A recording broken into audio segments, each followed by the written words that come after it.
The world is approaching a watershed moment as energy demand is set to plateau from 2030, driven by greater efficiency with wider application of electricity. A rapid decarbonization of the energy supply is underway, with renewables set to make up almost half of the energy mix by 2050, although natural gas will become the biggest single source of energy. These are some of the findings of DNVGL's inaugural Energy Transition Outlook, a report that charts the world's energy future to the middle of the century. Energy efficiency will improve faster than global economic growth due to the rapid electrification of the world's energy system, leading to a plateau in energy demand from 2030. Renewable energy sources will continue to rise, making up nearly half of global energy supply by 2050, cutting energy-related CO2 emissions in half by that time. Gas supply will peak in 2035, but will still be the biggest single source of energy by mid-century. Oil supply will flatten out in the period 2020 to 2028, and then fall significantly to be surpassed by gas in 2034. The world will manage the shift to a renewable future without increasing overall annual energy expenditure, meaning that the future energy system will require a smaller share of GDP.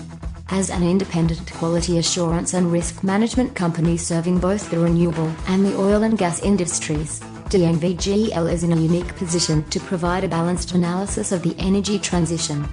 As a company, we are highly exposed to the radical changes that will come to every part of the energy value chain, and it is critical for our customers and ourselves that we understand the nature and pace of these changes, says Remy Rigson, Group President and CEO of DNVGL. The profound change set out in our report has significant implications for both established and new energy companies. Ultimately, it will be a willingness to innovate and a capability to move at speed that will determine who is able to remain competitive in this dramatically altered energy landscape. Historically, energy demand and CO2 emissions have moved broadly in line with GDP and population growth, but that relationship will unravel. Electrification, particularly with the uptake of renewables, will change the way in which energy is supplied and consumed.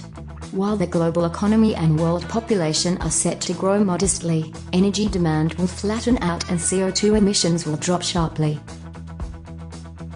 DNVGL forecasts that renewables and fossil fuels will have an almost equal share of the energy mix by 2050. Wind power and solar photovoltaics will drive the continued expansion of renewable energy, whilst gas is on course to surpass oil in 2034 as the single biggest energy source. Oil is losing ground as a source of heat and power, and is set to flatten from 2020 through to 2028 and fall significantly from that point as the penetration of electric vehicles gains momentum. Coal use has already peaked.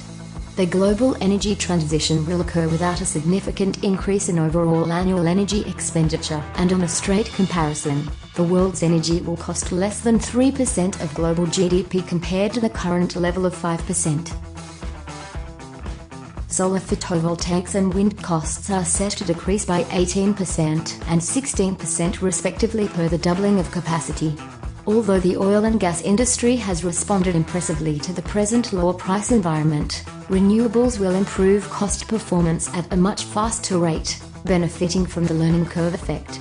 Electric vehicles will achieve cost parity with internal combustion vehicles in 2022 and, by 2033, half of new light vehicle sales globally will be electric. Despite greater efficiency and reduced reliance on fossil fuels, the energy transition outlook indicates that the planet is set to warm by 2.5 degrees Celsius, failing to achieve the 2015 Paris Agreement target. Even with energy demand flattening and emissions halving, our model still points to a significant overshoot of the 2 degrees Celsius carbon budget. This should be a wake-up call to governments and decision-makers within the energy industry. The industry has taken bold steps before, but now needs to take even bigger strides, says Rigson. These findings are drawn from the Global Energy Transition Outlook. 3 sector-specific supplements will accompany the main report, including an oil and gas version, and a renewables, power and energy use version, both to be launched this week. A maritime version will be launched later this year. Each of these reports examines sector-specific consequences of the energy transition in greater depth and gives pointers for each industry on the challenges and the opportunities that lie ahead.